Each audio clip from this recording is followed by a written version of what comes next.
comes our guardian. Right on time. Ladies and gentlemen of the nation, what's up y'all? Your dude Sly here, and welcome back to another Sly Nation Destiny 2 video. It seems I am finally on the mend and about freaking time, and I'm definitely ready for Beyond Light. The drain tube in my stomach is out, my incisions are healing, and my stomach feels 10 times better than it did. I mean, things really got scary there for a few, but it is in the past, and thankfully I can walk away from it. Now, you know, this release has kind of been different. Destiny is different.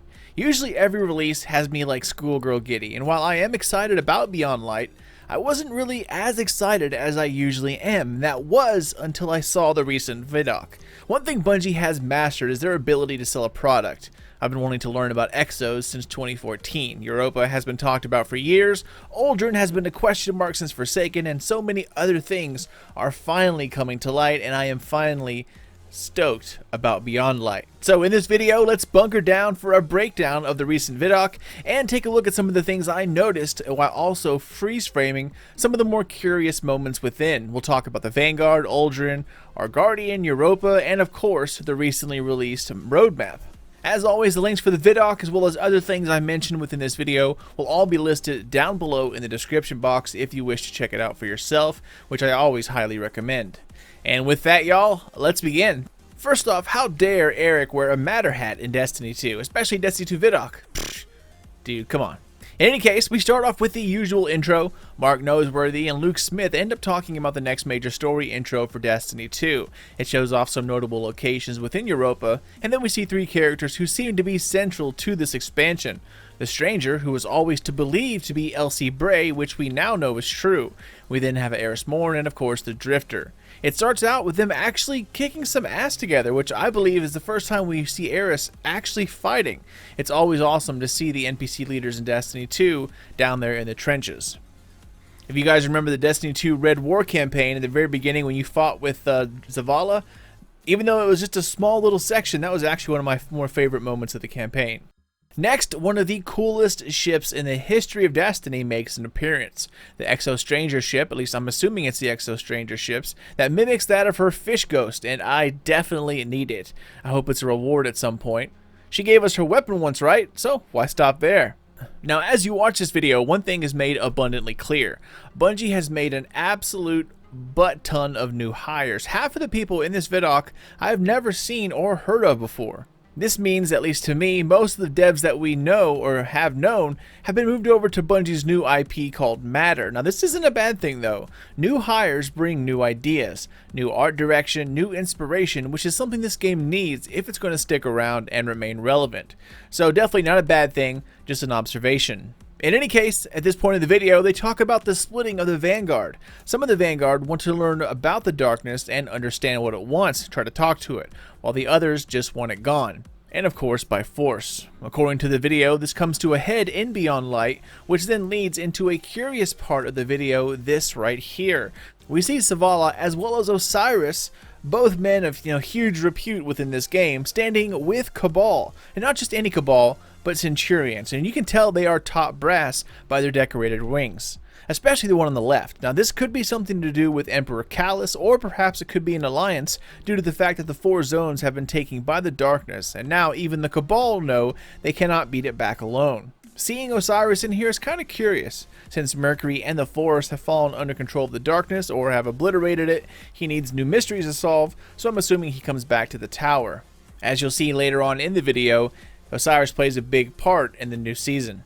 As we move on, another feature shows itself, Talking Guardians. Bungie can't decide whether or not they want Guardians to have a voice, but it seems like in Beyond Light we will once again have the ability to speak. You know, I love the Ghost, right? Don't get me wrong, but it's definitely good to hear my character's voice again. Why did the darkness invite us here? The video continues on with a closer look at Europa and a couple of shots here. Now, if you play Destiny 1, it has a similar feel to the old Mars area. Skyscrapers falling apart, but instead of sand, it's replaced with snow and ice. According to the devs, most of Europa lies underneath the ice, and if you've read the Collector's Edition lore, you will see that Europa is not only deadly cold, but bombarded with radiation from its parent planet Jupiter. Again, according to the devs, there are tons of areas to explore and apparently plenty of secrets that lie below. And if there's one thing I love, it's secrets and hidden things within Destiny. Next, we see the start of what I think will be the new 6-player activity for the upcoming season. Not the raid, but something we're going to talk about here soon. As the players transmit in, you can see some of the new armor, especially this awesome looking helmet here, and as the players run by, you can see a revamped hunter set. Now the helmet has kind of dead orbit vibes if you ask me, but it could just be a reuse of assets. I don't know what the hell this derpy thing here is doing with all this other cool armor, but I'll go ahead and let it slide. We can also see a new style of ship dropping the Guardians off as well. It looks kind of like a U-wing from Star Wars, which of course I can totally get down with. But like I mentioned before, with new developers comes new art direction, so I'm excited to see what they all come up with. And here we see the final shot of what I think is the new seasonal 6-player activity. We can see yet even more new armor shown here. Now this is the best version of the video I could find. For some reason Bungie doesn't upload a 4K version, but notice the Warlock set here. It gives off a really kind of, I don't know, Far Eastern vibe, almost like a mini Raiden helmet from Mortal Kombat. We see what I think is again the new armor set from the 6-player activity in this female Titan. The boots are glowing red at the heels, just like the red helmet from the last few shots. But what I am most excited about is the new Titan butt flap. I mean, look at that wrap. It's it's huge, right? I mean, again, it has kind of an Asian influence with the whole fan design going on. Again, all red. While we cannot see the front, it's a cool hint at what's to come. Now one thing I had to come back and edit in I thought was pretty neat. As the video zooms away and we get closer to the female Titan, you can see even more of the armor. All the red lights start to show up as we see it from this angle. Even though I main a Warlock, my Titan is a very close second, and I am definitely liking what I'm seeing here. Alright y'all, as the video continues, the Vidoc talks about the weather on Europa, something Bungie seems to be very proud of. I mean, this is like the 3rd time Bungie has officially talked about European weather. Now one thing I do know is that Bungo is amazing with their sounds. Music, smooth graphics, and sound effects is something they just, master, which of course they show off in the video. Different stages of the weather on Europa will give rise to different kinds of feelings on the surface, and you can see it being used here. I don't know if any of y'all have ever played The Division, but the first Division game in New York, I mean, they really used fog and snow to a great effect. I used to love walking through a blizzard, and you could see a cop car in the distance, and the red and blue lights would kind of light up the whole alleyway as the snow kind of started to fall. So it would like bounce off all the snowflakes and create this really, I don't know how to explain it, but a really awesome aura, I guess. I mean, it was something I've never seen in any other game. I'm assuming that's what they're trying to replicate here. But enough about that, let's go ahead and move on. Next up, Aramis, the main baddie of Beyond Light, well, at least so far. The Fallen have been hit hard, and this new leader promises them revenge. Now, one thing this video shows is how Beyond Light will use a page out of the Forsaken playbook. Instead of barons, Aramis has lieutenants, and again, we'll talk about them in a few, but it looks like we're going to be chasing these guys all throughout the next season. As we move on to this next scene, of course we've seen it before, but it introduces a new type of Vex enemy. Combination Minotaur, a little bit of Harpy, but it's going to change the way we fight the Vex. This new enemy has a ground pound attack similar to the Titans, as you can see here. I haven't seen much else besides the ground pound, at least not that I know of, but you can bet on some type of support or long range attack, as you briefly see here before the scene cuts away. Next up, let's take a look at the new inventory screen and the UI. Here we see the Hunter's new armor set along with the new UI design and of course the artifact seen for the first time. Initially I was thinking the Darkness Shard was going to be our artifact for the season, which we now know is called Season of the Hunt, but it looks more hive-like, kind of like a cryptoglyph, which makes sense as you'll see here soon. However, one thing that really caught my eye, if you pause the video at the right moment, right here, you can see this. Darkness subclasses, as in plural. Now in the video they talk about adding onto Stasis over the next few years. Check it out. This is just the beginning for Stasis. We're going to continue to expand on it. We're just excited for players to get their hands on this. So whether or not this is what they mean by adding more onto Stasis, or if Bungie means to bring in a totally new damage type in the future, that remains to be seen and speculated upon. But either way, it definitely brings excitement for the future. Moving on here, we take a look at the Hunter Revenant subclass. We see a quick peek at their class abilities. Just by looking at the symbols, you can see that there will be much more in terms of choice. Here, of course, we see the Marksman's Dodge, and then Triple Jump. Below that is Invisibility, also Ice Ninja Stars, and I'm assuming the last one is some kind of Stasis Explosion after dodging. Now don't forget, these can be customized even further with aspects and fragments. Subclasses are going to be much deeper this time around and way more customizable than we have seen in the past. It took a while, but Bungie is slowly upgrading to that MMO feel. As the video moves over to the Warlock Shadebinder, we can see more of the aspects highlighted. First off, Ice Flare Bolts. Now it can hold 3 fragments for further modification, as you see here, and upon shattering a frozen enemy, it will grant the user a small amount of grenade energy, and it spawns seekers that track and freeze other nearby targets. That is the intrinsic perk, but more can be added to it by adding in fragments. This sounds like a great close quarter combat or crowd control ability. We then see another one which has been highlighted before, the Frost Pulse, which is something we kind of already have with the exotic chest piece called Vesper of Radius. Now Vesper releases an Arc Shockwave, but simply replace the Arc Shockwave with Stasis and we pretty much have the same thing. Either way, it will be nice to have another crowd control tool, which seems to be a common theme here, maybe a hint for what's to come. Anyways, we then get to see a brief look at some fragments. The ones we see here are Whisper of Hedrons, which gives you a weapon damage bonus after freezing a target with stasis. Now this one kind of interests me. I don't know if this means only the frozen target will take extra damage, or is this kind of like empowerment, where once you apply the effect and it triggers, you'll have extra weapon damage against every enemy, something we'll have to check out later. After that, we see Whisper of Fissures, increases the damage and size of stasis when you destroy a stasis crystal or defeat a frozen target. After that, the video moves on and we get to see the new armor set for each character, but also some of the new exotics as well. We see the Hunter Helmet, the new sword, the Titan arms, and of course, No Time to Explain. Although I am most excited for the new Warlock arms Necrotic Grip and the new Solar Helmet, which gives you extra super damage. But also take a look at what's on the back of the Titan. Now, no idea what this beast is, but it has 4 barrels. Now, I don't think it's a rocket launcher. Perhaps maybe a new heavy shotgun? I don't know. But one thing I am excited for is something I've been speculating, and in this video, ended up confirming it. You can rock an Arc Soul with No Time to Explain, and have the Time Portal as well as Arc Soul shooting at the exact same time. Throw in the exotic arms, Getaway Artist, and you're going to have your own mini fire team with you. It even seems Bungie has made an emote just for that occasion, as you can see it being used here. I guess it really depends on how much damage that time portal does and what kind of damage it is. Is it like an energy type of damage? Is it stasis? Can it be used with in combination of other perks? That's what's going to decide if it's really going to be useful or not. But again, we'll have to wait and see. Alright Guardian, so as the video moves on, we then get to take a look at the new exotic Chainsaw Sword. Now ever since Bungie changed how swords work, people have been getting, I guess reused to them. Blocking used to be connected to ammo, but now the sword has intrinsic energy, which can be seen here within this middle block. Blocking, of course, depletes this, but now the sword has a secondary use. Once it's charged, you can use the energy to perform a new sword combo, which does a ton of damage, but the secondary use is to take out barriers of barrier champions in one swipe of the sword. Now this is going to be great for high level gameplay, where you need lots of damage, and getting down those shields quickly is pretty essential. Not sure what else the sword can do.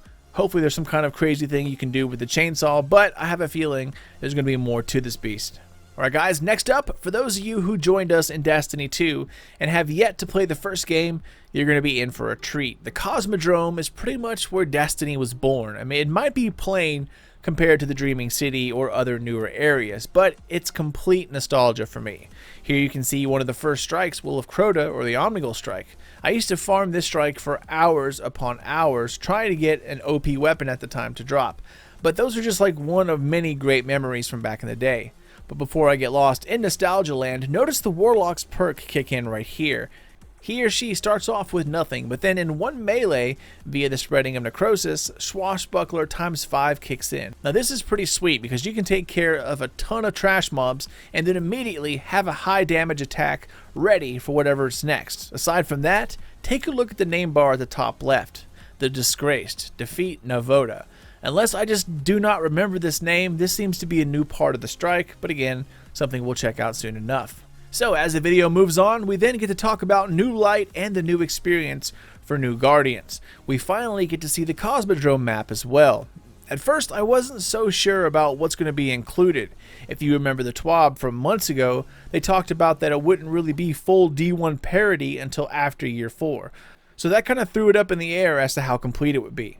If you remember, Luke Smith also talked about only a portion of the Cosmodrome will return in Beyond Light as well, so I wasn't sure if he was only talking about the Plague Lands, which have been released since the Iron Lords DLC, or if that meant we would only see just a few sections of the Cosmodrome, kind of like in the beginning area. Well, turns out about 50% of the D1 Cosmodrome is returning, and mostly the major areas. This is a first look at the map, and it actually shows quite a lot, more than I was expecting. If you type in Destiny 2 news in Google, a lot of people aren't so excited about this, but I don't see the issue here. We have the Steppes, Moth Yards, Forgotten Shore, and my favorite, Skywatch. There's an image swirling around on Reddit that compares the D1 Cosmodrome to the one returning in D2, but in my opinion, that's not really a fair comparison. The back part of the Cosmodrome is fairly small, and much of that area was only used for one mission and a strike, which will be returning at the end of year 4.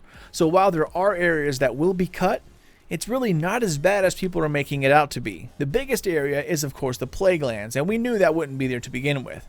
So to see most of the major areas returning, I mean, that's a very welcome surprise. I'm also excited to see what else has been uncovered or added. Back in the D1 days, I used to glitch into everything I could squeeze my Guardian into, and there was plenty of areas that were being worked on, but ended up never being released. So perhaps these will turn into lost sectors, maybe new strikes, I mean, who knows. Anyways, totally excited for the return of the Cosmodrome. It has definitely been a long time.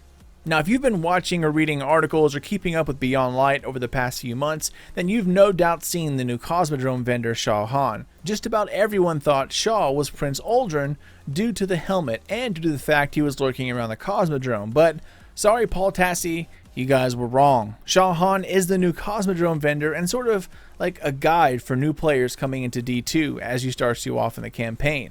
Shaw is a completely new character in the universe, and I'm pretty excited to hear his story and play the new intro mission Bungie has created. As y'all have no doubt heard, the new light intro quest for new players was kind of full of mixed emotions. They put you into the Cosmodrome, they gave you a gun, couple of things, yada yada yada, and then they threw you into the tower with no real direction. Now you had the director to kind of tell you what to do, when and where, but it didn't really tell you how to play the game, like what, mods, vendors, bounties, all that stuff. It didn't really give you a direction to do any of this. So they revamped it, and hopefully now it'll be much better. Okay, so that was pretty much most of the Beyond Light portion of the video. Now it switches gear and we start talking about the seasonal story and seasonal roadmap coming with Beyond Light. At the same time this Vidoc was released, the Season of the Hunt roadmap dropped off as well. Again, link is down below, or you can pause this video and clip it off here. In any event, there is a lot going on, some of which I don't quite understand yet, and we'll talk about that. It starts off on November 10th, which of course is the release date for Beyond Light. Seasonal artifacts and rewards unlock with a new strike called the Glassway. But we then see Empire hunts begin. Now I'm assuming they are something kind of like Nightmare hunts, except this time we're going to be facing off against Aramis' lieutenants instead of course Nightmares. The next row was kind of funny. November 10th through December 12th, quote unquote, uncover Europa's secrets. That pretty much means play the game. Then on the 13th of November, adept weapons will be added in Trials of Osiris. And then on November 17th, seasonal mission begins. Now I'm guessing this is similar to what we've been playing this season, aka rotating set of missions every week. We then see something called Wrathborn hunts as well. We'll talk about that next. Then my favorite part of Destiny, on the 21st of November, Deepstone Crypt Raid will open up, and due to the emergency surgeries I had a few weeks ago, I've been out of Destiny for almost 2 months, so I am way behind on getting a day one group together, but I will be live streaming my blind raid run here on YouTube, so definitely check that out if you wish. Not sure how the team's going to work out yet, but I'll find one before then. And if you want to see my epic fails or epic wins, definitely check it out, as it's always a good watch. Then finally, December 8th, the first Iron Banner, hopefully new armor and weapons, and then a week later, the Dawning returns, December 15th through January 5th. As usual, the first month or two of a new release is always packed full of exciting things to do, and in this case, it's going to be no different. Destiny has its issues. I can't say it doesn't, but I live for fall expansions and blind raiding. That's why I still play this game today. And there is not a more exciting time in Destiny than right now. So get excited, get hyped, and enjoy yourselves. Looking at the other side of the roadmap, I'm curious about the grenade launcher quest as well as the 100+ seasonal ranks. Did they extend the ranking system, or is that just a fancy way of saying you can go past 100 and earn an Eververse engrams every 5 levels? I don't know. I guess we'll see. Anyways, ladies and gents, this video is getting long, so let's keep it going and wrap it up by talking about the seasonal story. Now, within this season of the hunt, Savathûn's story starts to come to light. This season, we're going to be hearing from Sivu Arath, who is trying to create an army for Savathûn. She does this by corrupting enemies using cryptographs she spreads all across the solar system. And cryptographs, corrupt them kind of like Taken, but less fidgety. We're working with the newly moved Osiris to defeat this threat. However, that's not the only person we're working with. As you can see here, Uldren makes his first appearance, but now goes by the name Crow. Now, if you're a Destiny veteran, you've heard of Crow. The Crow is a very, very old name from the time before the first Destiny game. Uldren was originally named the Crow in a different version of Destiny that was ultimately scrapped a year before release and then reworked into the Destiny 1 we have today. Personally, I think it's awesome we get to see this side of Uldren's story and the character that has been talked about for close to a decade now. Season of the Hunt will be taking place at various locations, but it seems like the Dreaming City will again be ground zero. I think the Ascendant Lens we were given during the Halloween event will either be used for the upcoming live event that's rumored to take place a few days before November 10th, or it's going to be used for the seasonal event in the Dreaming City. According to Bungie developer Joe Blackburn, Savathûn has been setting up dominoes over the past few years. The Season of the Hunt is the start of the final pieces being set into place before, at the end of Year 4, the dominoes start to fall, which will then lead into the Witch Queen expansion and the rumored return of Oryx's Dreadnought. Besides the Cosmodrome, my second favorite destination in D1. And that's really about it, Guardians. Those are the things I noticed while watching the video and kind of like a breakdown of everything that was said. Again, you should definitely watch it for yourself start to finish if you haven't already. The link is down below. Now, before you head out, 2 quick things. Number 1, lore. If you're a lore lover like myself, someone awesome transcribed the entire Collector's Edition lore book. Now, you cannot buy this book as it comes with the Collector's Edition only, and of course they are all sold out, but you can now download it or read it whenever you wish. The link for that, again, down below, and it's quite the long read, so enjoy. Next, number 2, let's talk about some art real quick. At the same time as this video, box art imaging popped up over on the PlayStation Store, and it showed this. Now, normally it wouldn't really be that big of a deal. It looks like a typical Destiny, box cover. But look at the location and look at the Traveler. First, the location shows the old tower, no longer destroyed, and in the background hangs a healed Traveler. Bungie has been really careful about the Traveler and how it looks. Even when we look at the new upcoming destination map, it shows a healed Traveler, but when we look at it now in the current director, it shows it still being fragmented and hurt. So rumors are abound that we might be returning to the old tower, a new and expanded tower due to all the construction. So the also rumored upcoming live event that will be kicking off Beyond Light might have something to do with healing the Traveler and moving to the old tower. Again, complete speculation. Perhaps, Ikora finds a way to heal the Traveler, and in return, maybe somehow the Traveler fixes the tower? Hell, who knows? But in the last live event, albeit long, was pretty fun, so I am definitely excited to see how Bungie handles its second live event, if it actually ends up happening. But that's it, y'all. Welcome to the end of the video, and if you made it this far, you're a freaking rock star. Now, to celebrate my first major Destiny video in Beyond Light and to mark my official return to making these videos, comment down below and use the hashtag Rockstar. I will be selecting 2 people and I'll give you all some sweet Destiny swag. So comment down below, use the hashtag Rockstar, and make sure you're subbed to my channel. Unfortunately, due to COVID and shipping costs, I can only send to North America viewers. So this giveaway, right now at least, only applies to US and Canadian viewers. When all this shit calms down, I'll have more stuff to give away, and that will be including everyone. As always, thank you guys so much for watching and for supporting Sly Nation. Be sure to subscribe for the latest in Beyond Light news, secrets, and tons of guides, as I will be covering this release just like I did for Shadowkeep and every release before that. So that means a ton of videos are going to be on the way just about every day. Be sure to share this video with family, friends, and your clan, and if you really wish to help me out, head over to Bungie.net, go to the forums, and mention me to Bungie. I've been covering Destiny since House of Wolves and D1, and it would be awesome if I could get closer with Bungo so I can bring the latest news right from the source. In any case, I'm out, guys. If you wish to get in touch, business or otherwise, feel free to email me over at Gmail, slynation67@gmail.com, or hit me up on the socials, at Sly_Nation on Twitter, Sly Nation Gaming on the FB. Take care, Guardians, and keep those eyes open for more D2 vids coming out here soon, but until then, this is your dude Sly, and I'll see you all in the next one.